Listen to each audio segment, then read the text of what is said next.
1986లో అనతోలీ Karpov, Gary Kasparov మధ్య జరుగుతున్న world chess championship rematch 16 గేమ్లు అయిన తర్వాత స్కోరు గ్యారీ కాస్పరోవ్ 9.5, అలాగే అనతోలీ కార్పొవ్ 6.5 ఉన్నారు. క్లియర్గా 3 పాయింట్ లీడ్. దీని తర్వాత కాస్పరోవ్ అనుకున్నారు, నేను రెస్ట్ తీసుకోనా కొంచెం మధ్యలో. ఎందువల్లంటే మీరు వరుసగా 2 గేమ్లు ఓడిపోయి ఆయన మీద గెలిచిన తర్వాత కొంచెం ఒక రకమైన మనస్సు అది స్టేబుల్ అవ్వదు. అది విజయం తెచ్చిన ఆనందంతో మనం జడ్జిమెంట్ ఆన్ ద బోర్డు కరెక్ట్గా జరగదు. అయితే తీసుకోనా అని అనుకున్నాడు, కానీ ఆయన తీసుకోలేదు. ఇక్కడ 17వ గేమ్కి సిద్ధమైపోయాడు. 17వ గేమ్లో కార్పొవ్ ఈసారి రోయ్ లోపెజ్లో ఓడిపోయారు కదా 2 మ్యాచ్లు. అందుకని ఈసారి ఏమనుకున్నారంటే ఈయన, నేను D4 ఓపెనింగ్ ఆడతాను అని ఈయన D4 ఓపెనింగ్ ఆడాడు. ఇక్కడ D4 ఓపెనింగ్ ఆడాడు. D4, ఇక్కడ night F6, C4, G6, night C3, D5. మనం ఇంగ్లీష్ ఓపెనింగ్ మాట్లాడుకుంటున్నప్పుడు C4 తర్వాత అంటే ఇక్కడ D4 ఆడిస్తారు. ఇక్కడ నైట్ F6, D5 డ్రా చేసుకోవడానికి ఉంటుంది అని అనుకున్నాం. అలాగే ఇంకొక కొటేషన్ కూడా మనం దివ్య దేశ్ముఖ్ అనే ఉమెన్ గ్రాండ్ మాస్టర్ ద్వారా మనం నేర్చుకున్నాం. ఏమని, నీకేం తోసపోతే గ్రాండ్ఫీల్డ్ ఆడాయి. సో ఇక్కడ కాస్పరోవ్ గ్రాండ్ఫీల్డ్ ఆడారు. గ్రాండ్ఫీల్డ్ ఆడిన తర్వాత ఆయన అనుకున్నారు, నేను అసలు గ్రాండ్ఫీల్డ్ ఆడడం ఒకటి, రెండోది గ్రాండ్ఫీల్డ్లో అంతకుముందు ఆడిన వేరియేషన్ ఆడడం ఒకటి. కార్పొవ్ అప్పటికే 3 గేమ్లు డౌన్ అయిపోయి దెబ్బతిన్న పుల్లా ఉన్నాడు. చాలా గట్టిగా ప్రిపేర్ అయి వస్తాడు. అది వెనకాల నుంచి తొలుస్తుంది కాస్పరోవ్కి. ఏమన్నా ప్రిపేర్ అయిపోయి వచ్చేస్తాడా అని అనుకున్నాడు, కానీ ఆడిసాడు.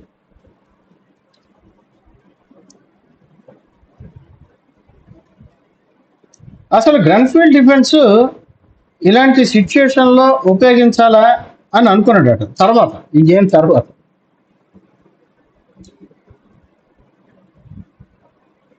అయితే నైట్ F3, ఇక్కడ night F3, bishop G7, queen B3. ఇవన్నీ ఎందుకు చెప్తున్నానంటే ఇవన్నీ అంతకుముందు చూసినవే మనం గేమ్లో. D/C4, ఇక్కడ D/C4 ఆడారు, క్వీన్/C4. ఇక్కడ మీరు ఎప్పుడైనా చూసారనుకోండి, ఈయన వెయిట్ చేస్తారనమాట. వెయిట్ చేసి ఇప్పుడు క్వీన్ ఆల్రెడీ డెవలప్ చేశారు, అంటే ఒక టెంపో పోయింది, రెండో టెంపో పోగొట్టడానికి అప్పుడు తీసుకుంటారనమాట. అప్పుడు మళ్ళీ క్వీన్ ఇక్కడి నుంచి ఇక్కడికి వచ్చింది. డైరెక్ట్గా C4² ఇది ఈ వైట్ కానీ టైం ఇస్తే నెక్స్ట్ మూవ్లో ఏమాడుతుంది, ఇది E3 ఆడుతుంది. E3 ఆడగానే అప్పుడు బిషప్ తోటి C4కి డైరెక్ట్గా కొట్టగలదు. అందుకని ఇక్కడ టెంపో గెయిన్ చేయడానికి వాడే ట్రిక్ ఇది. సపోజ్ మీ బిషప్ ఉన్నా సరే, బిషప్ని డెవలప్ చేసిన తర్వాత కొడతారు. సో ఇది D/C4, ఇక్కడ క్వీన్/C4. ఇక్కడ కాస్పరోవ్ తొందరగా క్యాచింగ్ చేసుకున్నారు. ఇక్కడ ఇమ్మీడియట్గా E4 ఆడారు. ఇక్కడ బిషప్ G4. ఈ మూవ్ దగ్గర కొంచెం చెప్పుకోవాలి, దీన్ని స్మిత్ లా వేరియేషన్ అంటారు. ఈ పొజిషన్ జాగ్రత్తగా చూడండి, ఇది స్మిత్ లా వేరియేషన్ అనమాట గ్రాండ్ఫీల్డ్ డిఫెన్స్లో. ఇది కాస్పరోవ్ ఏమనుకున్నాడంటే, ఇది నేను చేసిన సైకలాజికల్ మిస్టేక్ అని అన్నాడు. అంటే ఈ గేమ్ ముందునే 7 బిషప్ G4 ఆడాలా, 7 నైట్ A6 ఆడాలా అని ఈయన ఆలోచించాడు. 7 బిషప్ G4 అంతకుముందు ఆడిందే. అయితే 7 ఇక్కడ E4కి ఇక్కడ మీకు వేరియేషన్ చూపిస్తాను. నైట్ A6 ఇది ఆడాలి అని అనుకున్నాడు యాక్చువల్గా. దీని గురించి బాగా ప్రిపేర్ అయ్యి వచ్చాడు. అయితే మళ్ళీ 19వ గేమ్లో మళ్ళీ ఆడారు ఇది.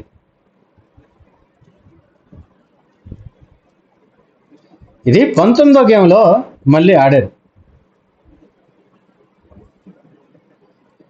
యాక్చువల్లీ 19వ గేమ్ వచ్చేసరికి ఇద్దరు స్కోర్లు ఈక్వల్ చేసాడు కార్పో. అది చూడండి అంత ఇంట్రెస్టింగ్ గా జరిగిందో. 3 పాయింట్లు డౌన్ అయిన తర్వాత కంటిన్యూస్ గా 3 గేమ్లు గెలిచాడు ఆయన. సో నైట్ A6 కానీ 7A6 ఆడినా బాగుండేది అని అనుకున్నాడు. ఇక్కడ దీనికి ఇక్కడ 7A6 ఆడినా బాగుండేది, అంటే వెరైటీగా ఆడాల్సింది అని అనుకున్నాడు ఆయన. ఇక్కడ ఎప్పుడైతే బిషప్ G4 ఆడాడో బిషప్ E3 ఆడేశారు. తన రెండో బిషప్ని డెవలప్ చేసుకున్నారు బిషప్ E3కి. ఇక్కడ నైట్ Fలో ఉన్నది D7లో వేసుకున్నారు.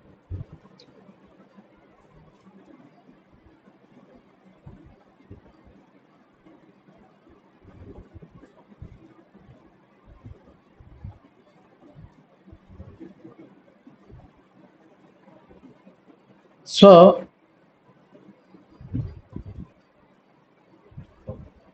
చూశారు కదా నైట్ ఆఫ్ D7. నార్మల్గా ఈ నైట్ మళ్ళీ ఎందుకు వెనక్కి తీసుకెళ్లారు? నైట్ని B6లో వేద్దామనా? ఇక్కడ నైట్ B6కి తీసుకొచ్చి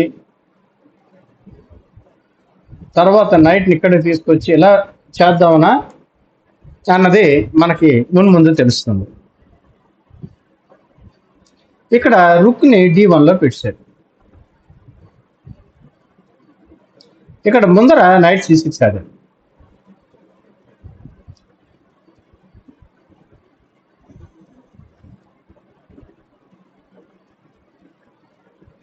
ఇక్కడ లాస్ట్ 15th గేమ్లో బిషప్ ఇంటూ F3 ఆడారు. ఇప్పుడు ఇది ఆడకుండా నైట్ C6 ఆడారు. లాస్ట్ 15th గేమ్లో ఏమాడారో ఒకసారి రిమైండ్ చేసుకుందామా? ఇక్కడ నైట్ C6 ఆడకుండా ఇక్కడ బిషప్ ఇంటూ F3 కొడితే అప్పుడు G ఇంటూ F3 కొట్టారు. ఎందువల్లంటే ఓపెన్ అప్ అయిపోయింది కదా. ఇక్కడ G ఇంటూ F3 కానీ ఇక్కడ చూడండి G ఇంటూ F3 కొట్టారు. కొట్టిన తర్వాత ఇక్కడ E5 ఆడితే ఇక్కడ D ఇంటూ E5 కొట్టారు.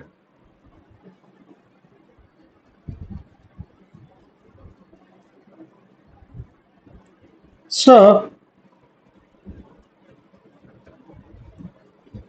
ఇది అట్లీస్ట్ ఇది ఆడివలసింది అని అనుకున్నారు ఆయన కాస్పరో. ఎందువల్లంటే కార్పో ప్రిపేర్ అయి వచ్చింది, న్యూట్రలైజ్ అయిపోను అని అనుకున్నారు ఆయన. So night C6. ఇక్కడ ఎప్పుడైతే నైట్ C6 ఆడారో ఇక్కడ బిషప్ని E2కి వచ్చింది. ఇప్పుడు చూసారా, ఇప్పుడు కొడితే బిషప్తో తీసుకుంటున్నాం అనమాట. ఇక్కడ నైట్ B6 మనం ఇందాక అనుకున్నాం కదా, ఈ నైట్ F6 నుంచి B6కి వచ్చింది. ఇక్కడ C5కి వస్తుంది. ఇక్కడ D6 ఈక్వలైజింగ్ పెడితే కొట్టుకుంటే నువ్వే కొట్టుకో నేను కొట్టుకోను అని చెప్పేసి ఈయన E5 వస్తారు. ఇక్కడ C5 అని కొట్టారు. కొడిస్తే D ఇంటూ C5. ఈ పాన్ తీసుకోవడానికి లేదు, టైం లేదు, ఎందువల్లంటే నైట్ మీద పడింది. సో వెంటనే నైట్ C8కి వెళ్ళిపోయింది. ఇప్పుడు రెండో పీస్ని అటాక్ చేశారు. ఇక్కడ రెండో బిషప్ని అటాక్ చేశారు.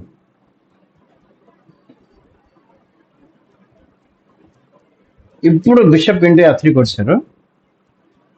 ఇక్కడ బిషప్ ఇంటూ F3. ఇక్కడ ఇప్పుడు ఇది కొట్టాడు అన్నమాట. నైట్ దీనికి సపోర్ట్ చేస్తుంది E5 పాన్ని. సో ముందుని నైట్ తీసేసి తర్వాత బిషప్ ఇంటూ E5 ఆడారు. ఇది మనందరికీ తెలిసిన టెక్నిక్ ఇది. ఇక్కడ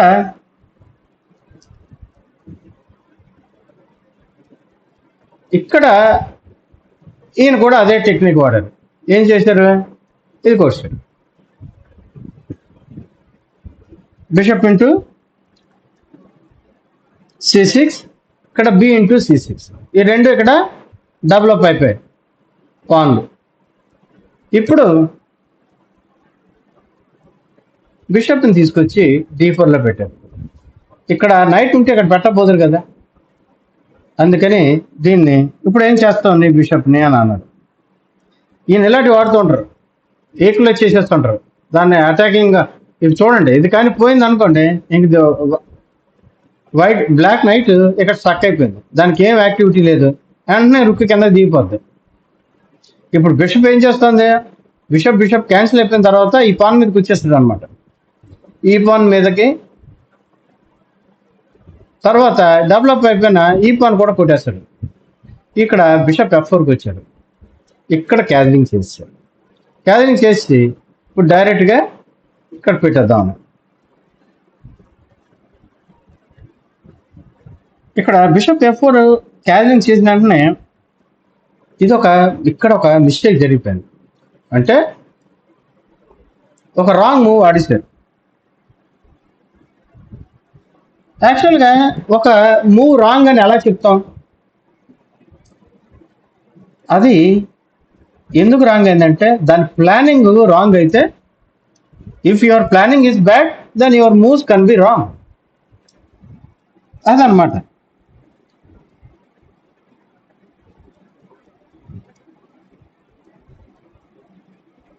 ఇక్కడ ఆయన 5వ గేమ్లో ఆడారు. ఇక్కడ ఒకసారి ఇదే బాధ ఉంటుంది, మనకి క్లారిటీ లేదనుకోండి, ఒకసారి గుర్తుండవు. వీళ్ళు ఎప్పుడు ఆడుతూనే ఉంటారు కదా పొద్దుటి నుంచి. 5వ గేమ్లో 20 మూవ్లు ఆడిన మూవ్ ఈయన 18వ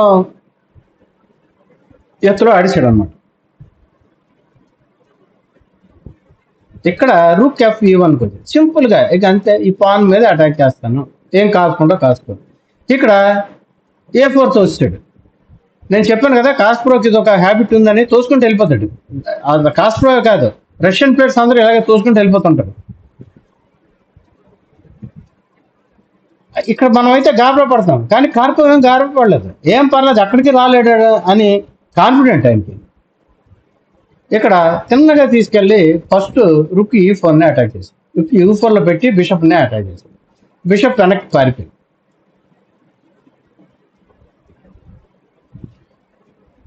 ఇప్పుడు బిషప్ని E5 మీద పెట్టి, దేనికి, ఈ పాన్ మీద. ఇక్కడ A3 ఆడాడు. చూడండి, ఫస్ట్ డెవలప్ చేసాడు ఈ 2 పాన్లని, తర్వాత ఈ 2 పాన్లు అటాక్ చేస్తాడు అనమాట. ఇక్కడ B3 ఆడిస్తాడు. సో బ్లాక్ పొజిషన్లో యాక్చువల్గా వీక్నెసెస్ క్రియేట్ చేశాడు ఈయన. ఇక ఎప్పుడైతే B3 ఆడాడో ఇక నైట్ A7కి వచ్చాడు, అట్లీస్ట్ నాకు ఈ పాన్ అయినా ఉంటుంది అని. ఇక్కడ ఇది కొట్టలేదు, రుక్ D7కి వచ్చాడు. నేను ఇప్పుడు ఇక్కడ కొడతాడా, ఇది కొడతాడా, ఇక్కడ బిషప్ C1కి వచ్చాడు. ఇప్పుడు ఇక్కడ ఐడియా తెలిసిపోతుంది, బిషప్ C1 అంటే ఇక్కడ మహా అయితే ఏం ఆడగలడు, బిషప్ B2 ఆడతాడు. బిషప్ B2 ఆడితే ఇది కొడితే, ఒకవేళ వైట్ కానీ బిషప్ B2ని కొట్టడానికి ట్రై చేస్తే A7కి వచ్చేస్తాను, B2కి వచ్చేస్తాను అని. అయితే ఆయన కూడా ఎందుకు అలా ఆడతాడు, ఇక్కడ ముందర దొరికింది కూడా కొడిచాడు, రుక్ ఇంటూ C7. ఇప్పుడు బిషప్ B2 పెట్టాడు. ఇప్పుడు మీరు ఎలా ఆడతారు, ఏం ఆడలేదు. ఇక్కడ ఇప్పుడు నైట్ తీసుకొచ్చి ఇక్కడ పెట్టాడు. సో ఇప్పుడు B2 మీద, B2 స్క్వేర్ మీద 2 అటాక్లు ఉన్నాయి. సో ఏం చేస్తాడు, ఇక్కడ నైట్ B5 ఆడాడు.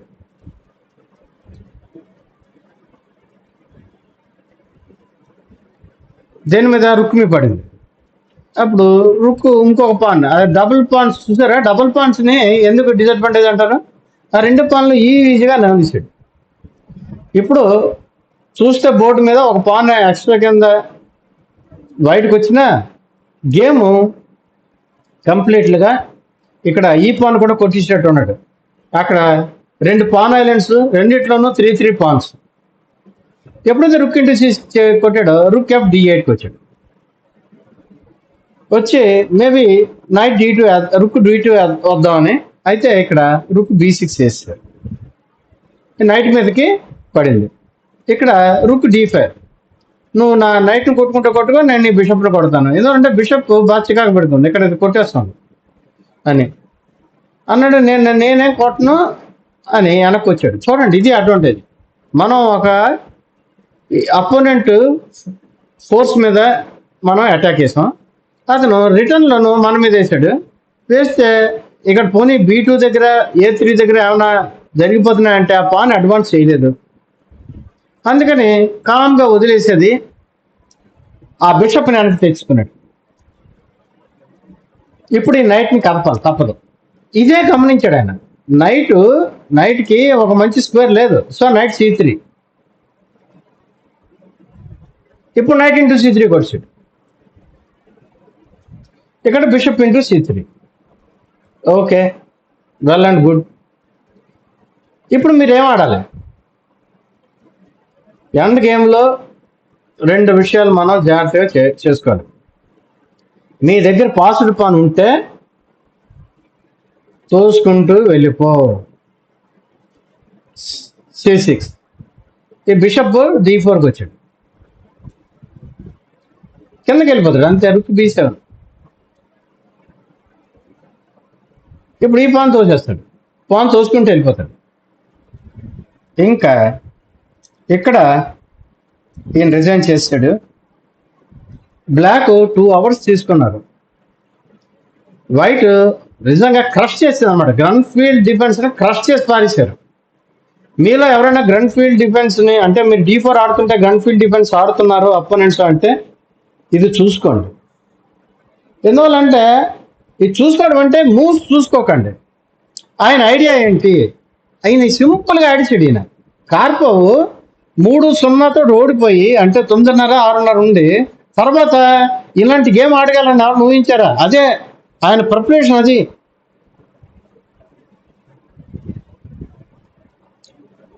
ఆయన గేమ్ ఆడుతున్నప్పుడే ఏదో తప్పు వస్తుంది అని అనుకున్నాడు. ఆయన అప్పుడే ఆలోచించాడు. అందుకని ఒక దాన్ని ఫ్లాగ్ చేసుకుపోయాడు, ఇంకోటేమో మామూలుగా ఓడిపోయాడు. కానీ రెండోది గెలవాల్సిందే. చిన్న క్యాలిక్యులేషన్ తప్పు అయిపోయింది. గేమ్ 16th క్వీన్ మీద వేసాడు, ఆ పాన్ బతికించింది అక్కడ, D6 పాన్.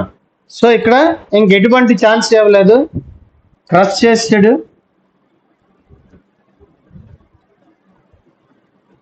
ఇక్కడ అలాగా 17వ గేమ్ని అనతోలీ కార్పోవ్ గెలుచుకొని మ్యాచ్ని చాలా రసవత్తరంగా, అంటే ఇప్పుడు తగ్గింది 9.5 to 7.5, ఆ గ్యాప్ని తగ్గించాడు. ఈ వీడియో మీకు నచ్చినట్లయితే షేర్ చేయండి, సబ్స్క్రైబ్ చేయండి. అలాగే మా ఛానల్ని ప్రోత్సహించమని మీ బంధుమిత్రులకి చెప్పండి. తెలుగులో మరొకసారి రోజు చెప్పాల్సి వస్తుంది, ఎందువల్లంటే సబ్స్క్రైబర్స్ కౌంట్ కానీ వ్యూయర్స్ కానీ ఎందుకో పెరగట్లేదు అనిపిస్తుంది నాకు. అయినా సరే నేను ఎవరిని బలవంత పెట్టను. కానీ మీకు కానీ నచ్చినట్లయితే తెలుగులోనే చేస్తున్న ఛానల్ ఇది. ఇవాళే నేను మిగిలిన లాంగ్వేజెస్ వాళ్ళు కూడా రిక్వెస్ట్ చేస్తుంటే సరే నేను ముందుగా ట్రాన్స్లేషన్ పెట్టాను. ఒక తమిళ్లోను, హిందీలోను, ఇంగ్లీష్లోను కూడా ట్రాన్స్లేషన్స్ ఉంటాయి. అది తెలుగు రాని వాళ్ళు ఆ ట్రాన్స్లేషన్స్ సెలెక్ట్ చేసుకుని మీరు చూసుకోవచ్చు. అది నేను ఇంకా చెక్ చేయలేదు, ఎందుకంటే నేను చెక్ చేయాలంటే ఎవరైనా వచ్చి చెప్పాలి నాకు. ఎవరైనా వాళ్ళ ఛానల్లో ఈ ట్రాన్స్లేషన్స్ వస్తున్నాయా రాలేవా అని వాళ్ళు చెప్తే నేను ముందుకెళ్తాను.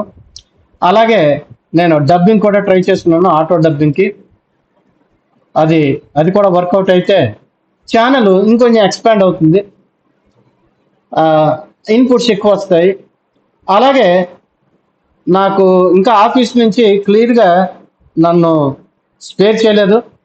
ఒకవేళ కరెక్ట్గా మనకి తెలిసిపోతే 1-2 నెలల్లో తెలిసిపోతే మాత్రం మళ్ళీ కోచింగ్ అన్నది స్టార్ట్ చేయడానికి కూడా మనం చూస్తున్నాం.